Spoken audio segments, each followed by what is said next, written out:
Bismillahirrahmanirrahim. Alhamdulillahirabbil alamin. Wassalatu wassalamu ala nabiyyina Muhammadin wa ala alihi wa sahbihi ajma'in, amma ba'd. Kembali kita membaca kitab Nurut Tauhid wa Dhulumatus Syirki, karya Syekh Sa'id bin Ali bin Wahab Al-Qahtani rahimahullahu taala. Silakan dibuka halaman 27. Al-mabhatsu tsaniyu, pembahasan yang kedua, Dhulumatus Syirki, tentang gelapnya kesyirikan. Al-matlabul awwalu, bagian yang pertama, mafhumus syirki, definisi kesyirikan. Asyirku wasyirkatu. Syirik ini punya sinonim syirkah. Syirik dan syirkah bimakna waqad ishtaraka wa tasyaraka wa syaraka ahaduhuma al-akhara. Artinya ya, ishtaraka ahaduhuma al-akhara atau tasyaraka ahaduhuma al-akhara atau syaraka ahaduhuma al-akhara. Yang mencakup tiga fi'il tersebut. Ya. Syirku itu masdar, syirku atau syirkah itu masdar. Kalau kita kembalikan ke fi'ilnya bisa ishtaraka atau tasyaraka atau syaraka. Ya, artinya bersyarikat. Ya, bersyarikat itu bersama-sama. Bersama-sama. Syaraka ahaduhuma al-akhara. Salah satu dari dua pihak itu membersamai yang lain. Itu arti asyirku secara bahasa. Salah satu dari dua pihak membersamai yang lain, sehingga jadi ada lebih dari satu. Kemudian wa asyraka billah, berbuat syirik terhadap Allah. Artinya ini baru secara istilah ya, asyraka billah artinya kufrun, artinya kekufuran. Ya, kalau ada kata-kata asyraka fulanun billah, asyraka fulanun billah, fulan telah berbuat syirik kepada Allah, artinya fulan kufur kepada Allah. Fahuwa musyrikun wa musyrikiyun. Maka orang yang namanya orang musyrik atau orang musyriki. Ya, fa'ilnya musyrikun atau musyrikiyun. Maka perhatikan di sini syirik perbuatannya yang menyebabkan dia menjadi kufur. Kemudian orang yang namanya orang musyrik atau musyriki. Wal ismu asyirku fihima. Dan isimnya asyirku fihima. Nama perbuatannya syirik. Waraghabna fi syirkikum. Kalau ada orang Arab mengatakan raghabna fi syirkikum, kami berharap untuk bisa bersama dengan kalian. Maksudnya musyarakatukum fin nasabi. Ya, maksudnya bisa membersamai kalian dalam nasab. Ya, ini salah satu makna dari syirik. Kemudian makna lain dari wa asyraka billah. Makna lain dari syirik secara istilah, ja'ala lahu syarikan fi mulkihi. Menjadikan bagi Allah ada syarikan, ada partner, ada yang membersamai Allah fi mulkihi, dalam kekuasaan Allah. Au ibadatihi, atau dalam ibadah kepada Allah. Menjadikan ada sesuatu yang bersama dengan Allah yang sama-sama boleh diibadahi. Fasyirku, maka kesimpulannya syirik adalah, ini kesimpulan dari semua pemaparan di atas. Asyirku artinya huwa antaj'ala lillahi niddan wa huwa khalaqaka. Anda menjadikan bagi Allah ada tandingan, padahal Allah lah yang menciptakan engkau, menciptakan Anda. Wa huwa akbarul kabairi. Dan syirik adalah dosa yang paling besar. Wa huwal mahiqu lil a'mali. Dan syirik adalah yang menghancurkan amalan, yang menghapuskan pahala amalan-amalan. wal mubtilu laha, yang membuat amalan-amalan itu batal, tidak diterima oleh Allah. Wal harimu al mani'u min thawabiha, yang membuat seseorang terhalang tidak mendapatkan pahala dari amalan-amalan. Fakullu man adala billahi ghairahu bil hubbi aw ta'dhimi aw taba'a khutuwatihi wa mabadi'uhu al mukhalafatu limillati Ibrahim sallallahu alaihi wasallam fahuwa musyrikun. Maka setiap orang yang berpaling dari Allah kepada selain Allah, baik dalam masalah cinta atau dalam masalah pengagungan atau dalam masalah mengikuti jalannya, mengikuti jalan yang bukan jalan Allah, dan mabadi'uhu al-mukhalafatu limillati Ibrahim, dan sumbernya adalah mukhalafah, menyelisihi, menentang millahnya Ibrahim, agamanya Nabi Ibrahim, ajarannya Nabi Ibrahim, yaitu ajaran tauhid. Fahuwa musyrikun, maka orang tersebut disebut musyrik.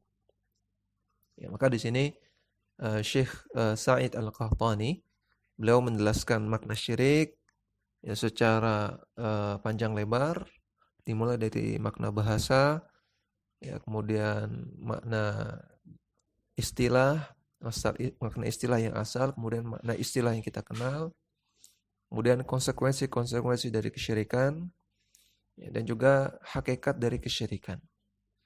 Ya, namun kalau kita bisa ambil garis besarnya, syirik adalah antaj'ala lillahi niddan fahuwa khalaqaka.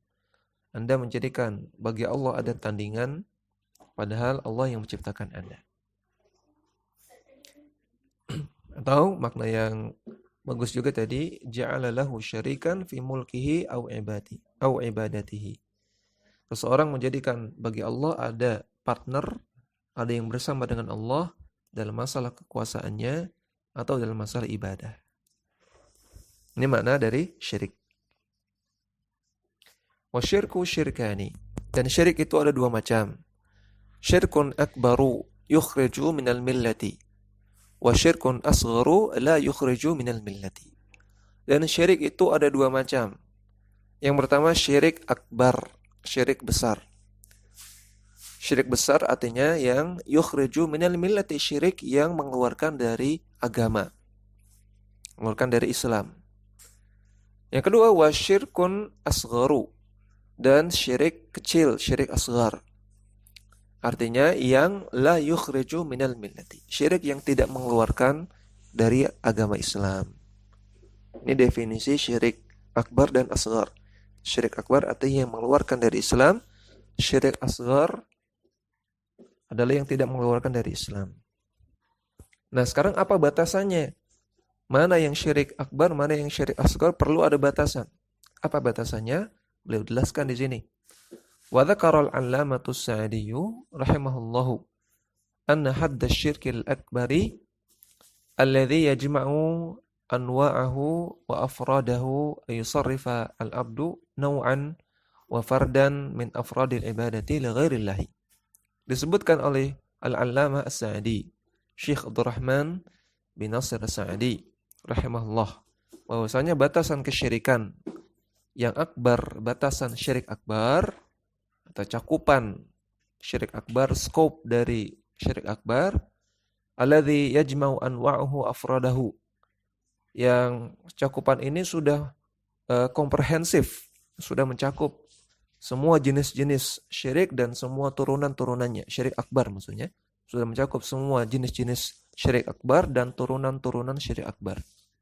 Yaitu ya di sini yang dicetak tebal di sini. Ayyusarrifa al-abdu naw'an aw fardan min afradil ibadati li ghairillah. Itu batasannya. Seorang hamba memalingkan satu jenis atau satu bentuk dari bentuk-bentuk ibadah kepada selain Allah. Itu batasannya. memalingkan satu buah ibadah, satu jenis ibadah kepada selain Allah, maka itu termasuk syirik akbar. Fakul i'tiqadin aw qawlin aw amalin thabata annahu ma'murun bihi minasyari'i. Maka semua keyakinan, semua perkataan, semua amalan yang telah sahih bahwasanya hal tersebut diperintahkan oleh syariat, fa sarafa lillahi wahdahu. Kemudian seseorang mempersembahkan hal itu kepada Allah semata, tauhidun wa imanun wa ikhlasun. Maka ini adalah tauhid, atau disebut juga dengan iman, atau disebut juga dengan ikhlas. Ya, kalau seseorang melakukan suatu keyakinan, memiliki suatu keyakinan, atau mengatakan sebuah perkataan, atau melakukan suatu amalan yang ini memang diperintahkan oleh syariat, kemudian dipersembahkan hanya kepada Allah semata, maka inilah tauhid, inilah iman, inilah ikhlas. Wa sarfuhu li ghairihi syirkun wa kufrun. Nah, kalau dipersembahkan kepada selain Allah, maka jadilah itu syirik dan kekufuran. Kalau ada amalan, perkataan atau akidah atau keyakinan yang memang diperintahkan oleh syariat, ya, maka ini adalah ibadah. Nah, kalau ibadah ini dipersembahkan kepada selain Allah, walaupun cuma satu, maka itu disebut dengan syirik dan kufur. Lebih tepatnya syirik akbar. Wa hadza dhabitun lisyirkil akbari la yashudzu anhu syai'un wa amma haddu syirkil asghari fahuwa. Inilah kaidah dari syirik akbar, yang tidak ada jenis dari syirik akbar yang keluar dari cakupan ini. Tidak ada yang syadz, tidak ada yang nyeleneh, tidak ada yang keluar dari batasan yang disebutkan tadi. Adapun batasan dari syirik asghar adalah sebagai berikut. Kullu wasilatin wa dhari'atin yatatarraqu minha ila syirkil akbari. Setiap sarana dan sarana, ya, dhari'ah artinya sama dengan wasilah. Setiap sarana yang itu menjadi jalan, ya, untuk tercapainya syirik akbar. Setiap sarana yang menjadi jalan kepada syirik akbar. Minal iradati wal aqwali wal af'ali. Baik berupa keyakinan, ataupun perkataan, ataupun perbuatan. Allati lam tablugh rutbatal ibadati. Yang dia belum sampai mencapai level ibadah. Ya, keyakinan atau perkataan atau perbuatan tersebut belum disebut sebagai ibadah, ya, belum merupakan perbuatan ibadah, dan dia adalah sarana menuju syirik akbar, maka inilah yang disebut dengan syirik asghar, syirik kecil. Ya, ini di antara batasan syirik akbar dan syirik asghar yang bagus, yang cukup jelas batasannya, sehingga nanti bisa digunakan untuk membedakan mana perbuatan syirik akbar dan mana perbuatan syirik asghar. Adapun mengenai contoh-contohnya nanti akan ada babnya tersendiri insyaallah taala. Kemudian al-matlabu tsaniyu, bagian yang kedua, al-barahinul wadihatu fi ibtali syirki. Dalil-dalil yang jelas, yang tegas, yang membatalkan kesyirikan, yang menunjukkan batilnya kesyirikan. Al-adillatul qati'atu al-wadihatu fi ibtali syirki. Di antara dalil-dalil yang tegas, yang jelas, yang menunjukkan batilnya kesyirikan. Wa dhammi ahlihi, dan juga yang mencela orang-orang yang melakukan kesyirikan, katsiratun, ini sangat banyak sekali. Minha ma yali, minha ma ya'ti, di antaranya sebagai berikut. Yang pertama, kullu man da'a nabiyan aw waliyan aw malakan aw janiyan atau jinniyan.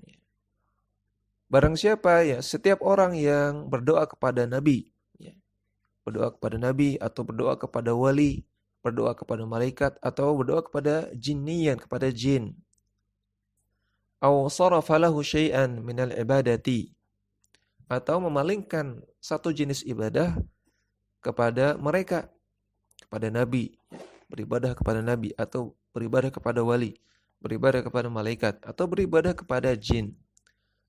Faqad ittakhadhahu ilahan min dunillahi. Maka orang tersebut telah menjadikan mereka-mereka ini, nabi, wali, malaikat dan jin, orang tersebut menjadikan mereka ini sebagai tandingan, sebagai sesembahan selain Allah. Wa hadha huwa haqiqatus syirki al-akbari alladzi qala Allah Ta'ala fihi. Dan inilah hakikat dari syirik akbar yang Allah Ta'ala katakan dalam Al-Quran, innallaha la yaghfiru ay yushraka bihi wa yaghfiru ma duna dzalika liman yasha. Wa may yusyrik billahi faqad iftara itsman 'azima. Sesungguhnya Allah tidak akan mengampuni dosa syirik, dan Allah mengampuni dosa-dosa yang selain syirik bagi orang-orang yang Allah kehendaki. Dan barang siapa yang berbuat syirik kepada Allah, maka dia telah melakukan dosa yang besar. Dalam surat An-Nisa ayat 48. Yang kedua, minal barahini al-qat'iyyati allati yanbaghi tabyinuha wa tawdihuha liman ittakhadha min dunillahi alihatan ukhra. Di antara dalil yang jelas yang hendaknya dijelaskan dan dijelaskan bagi orang yang menjadikan sesembahan-sesembahan selain Allah. Qauluhu ta'ala, yaitu firman Allah Ta'ala, amittakhadhu alihatan minal ardi hum yunshirun. Apakah mereka mengambil sesembahan-sesembahan, apakah mereka menyembah sesembahan-sesembahan di bumi yang hum yunshirun, yang mereka bisa menghidupkan. Artinya Allah katakan, apakah mereka manusia menyembah sesembahan-sesembahan dan sesembahan-sesembahan tersebut bisa menghidupkan makhluk? Apakah sesembahan yang kalian sembah bisa menghidupkan makhluk? Tentu jawabannya tidak ada. Tidak ada yang bisa. Sesembahan-sesembahan yang disembah oleh manusia selain Allah, tidak ada yang bisa menghidupkan makhluk. Lau kana fihi ma'alihatun illallahu lafasadata. Andaikan di langit dan di bumi ada sesembahan selain Allah, ya, maka lafasadata. Maka langit dan bumi akan hancur. Fasubhanallahi rabbil arsy amma yasifun. Maka maha suci Allah, Rabb yang menguasai arsy dari apa-apa yang mereka sifatkan kepada Allah. La yus'alu amma yaf'alu wa hum yus'alun. Allah tidak layak ditanya, tidak perlu ditanya tentang apa yang Allah lakukan. Justru mereka manusia yang akan ditanya oleh Allah. Dalam surat Al-Anbiya ayat 21 sampai 23. Ya, maka di sini syahid atau inti dari ayat ini Allah katakan, "Lau kana fihi ma alihatun illallahu lafasadata." Andaikan ada sesembahan-sesembahan selain Allah yang layak disembah, maka tentunya langit dan bumi akan hancur. Faqad ankara subhanahu ala man ittakhadha min dunihi alihatan minal ardi. Allah Ta'ala mengingkari orang-orang yang mengambil sesembahan-sesembahan selain Allah dari bumi. Sawa'un kanat hajaran au khashaban. Baik sesembahan tersebut berupa batu ataupun berupa kayu. Au ghaira dzalika minal awthani allati tu'badu min dunillahi. Atau yang dalam bentuk lain berupa awthan, berupa berhala-berhala yang disembah selain Allah. Ya. Atau awthan di sini artinya semua hal-hal yang disembah selain Allah. Ya, karena ada istilah al-awthan, ada istilah as-sanam, al-asnam. Ya.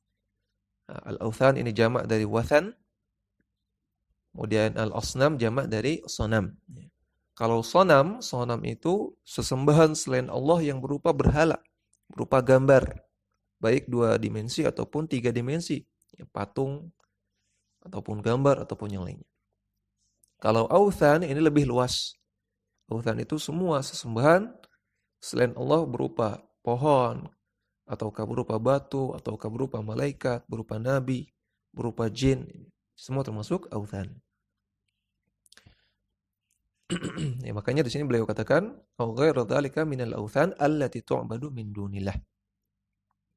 Falhum yuhayyuna al-amwati wa yab'atsunahum. Maka apakah mereka sesembahan-sesembahan tersebut bisa menghidupkan orang-orang mati, ya, yuhayyunal amwata, bisa menghidupkan orang-orang mati, wa yab'atsunahum. Dan apakah mereka bisa membangkitkan orang mati? Al-jawabu kalla. Jawabannya tentu tidak mungkin sama sekali.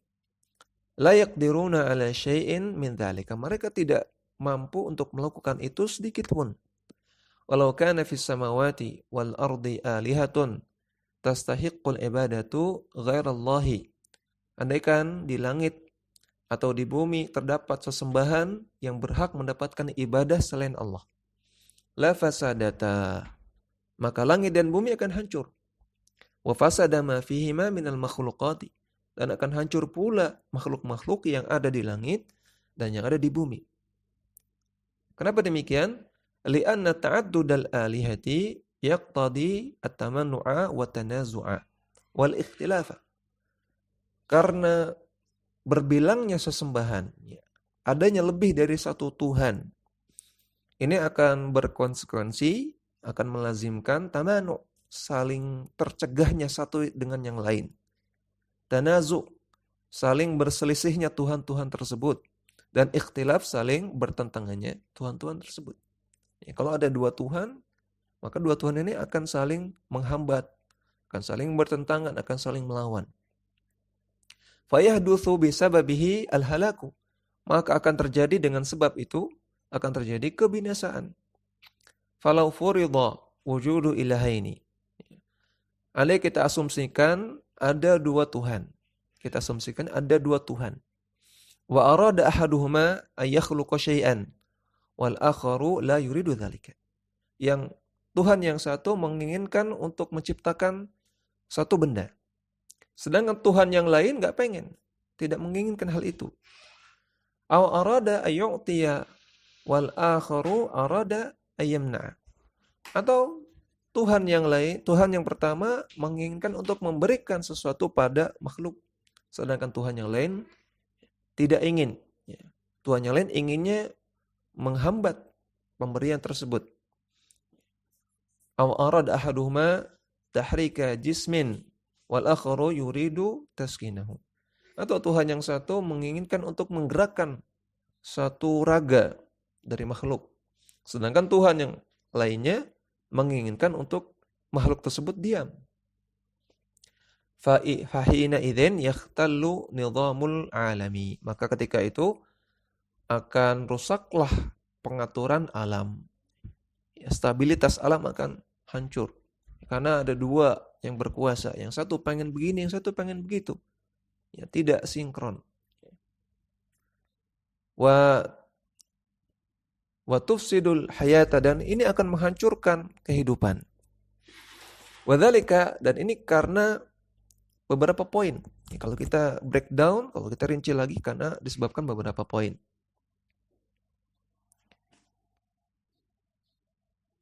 Ihima ma'an. Yang pertama karena mustahil. Ya, mustahil adanya 2 hal yang mereka inginkan bersamaan. Wa huwa min abtalil batil, dan ini merupakan kebatilan yang paling batil, hal yang paling tidak mungkin. Li'annahu law wujida muraduhuma jami'an la lazima ijtima'ud diddain. Karena andaikan dua-duanya bisa terwujud, ya, padahal yang satu pengen begini, satu pengen begitu, maka ini namanya bergabungnya 2 hal yang bertentangan. Wa ayyakuna syai'u al-wahidu hayyan mayitan mutaharrikan sakinan. Maka nanti di dunia ini akan ada suatu benda yang dia hidup tapi mati. Dia bergerak tapi diam. Dan ini tentunya tidak mungkin. Ya, maka tidak mungkin terwujudnya dua keinginan dari dua Tuhan tersebut. Yang kedua, wa idza lam yahsul muradun wahidun minhuma lazima ajza kullin minhuma wa dzalika yunaqidu ar-rububiyyah. Dan kalau yang terwujud hanya satu keinginan dari satu Tuhan saja yang keinginan yang terwujud, maka ini menunjukkan mereka adalah Tuhan yang lemah, ajiza. Ya, dia Tuhan yang punya kelemahan. Karena Tuhan yang satu berkeinginan sesuatu, yang lain tidak terwujud keinginannya. Terkadang yang lain ini terwujud keinginannya, yang Tuhan yang satu tidak terwujud. Berarti ini dua-duanya Tuhan yang lemah. Maka ini dzalika yunaqidu ar-rububiyyah. Ini bertentangan dengan sifat rububiyah. Rububiyah, sifat ketuhanan. Tuhan tidak mungkin lemah. Kemudian wa in wujida muradu ahadihima wa nafadha duna muradil akhari kana an-nafidhu muraduhu huwal ilahul qadiru wal akharu ajizun dha'ifun makhdhulun. Andaikan yang terwujud hanya salah satunya, salah satu saja, Tuhan yang satu terwujud terus, Tuhan yang kedua tidak terwujud terus. Ya, maka ini kana nafidhu, Tuhan yang keinginannya terwujud terus, inilah Tuhan yang al-ilahul qadir, Tuhan yang maha kuasa, wal akharu ajizun, sedangkan Tuhan yang satu lagi Tuhan yang lemah. Dhaifun, yang lemah, makhdhulun, yang dia bisa bisa dinihilkan, bisa dilengserkan. Wattifaquhuma ala muradin wahidin fi jam'il umur ghairu mumkinin. Dan sepakatnya mereka dalam semua keinginan mereka, ya, adanya kesepakatan dalam semua keinginannya. Ada dua Tuhan dan semua keinginannya sama terus, tidak pernah berbeda. Ya, maka ini fi jam'il umur, dalam semua perkara, ghairu mumkinin, ini tidak mungkin, mustahil. Maka dari 4 poin ini bisa kita ketahui, bisa kita pahami bahwasanya tidak mungkin ada dua Tuhan, ada dua sesembahan. Pasti hanya ada satu Tuhan. Nah, ini adalah argumen yang bagus untuk membantah semua agama, semua keyakinan yang menganggap ada lebih dari satu Tuhan. Ya, ini sebenarnya adalah argumen logika yang diterima oleh orang-orang yang berakal. Ya, jadi ini bisa disampaikan kepada orang-orang yang punya keyakinan Tuhan itu lebih dari satu, untuk membantah keyakinan mereka. Demikian, wassallallahu ala nabiyina Muhammadin wa ala alihi wa sahbihi wasallam.